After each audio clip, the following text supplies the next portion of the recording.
Okay, when you name your files, it's really important that you describe what the file is.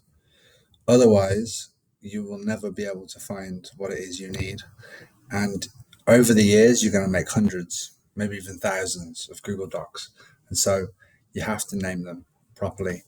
And so you see that in my drive, I've got things like with very specific names, maybe like this is a yearbook with a date.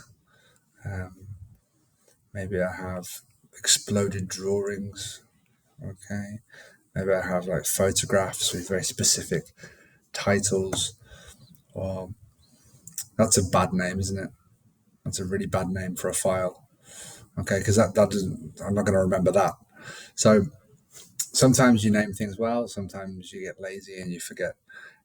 If you want something to be kept, you should really name it, and you can rename a file by clicking on rename. Okay, and then this is a car sound file.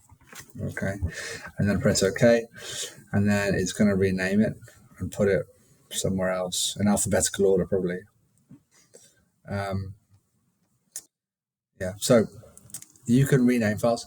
Also, when you are making files, making new files, this is where you add the name of the file. So it's much easier if you do it as you go along. And so every time you make a file, you give it a proper name. If you just call it ABC math stuff, okay, that's a really bad title. So you should kind of describe what it is you're doing.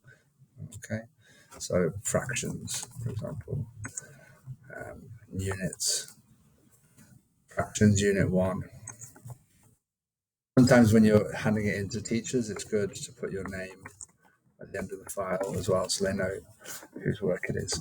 So you should spend some time organizing your drive and organizing your file names so that everything makes sense.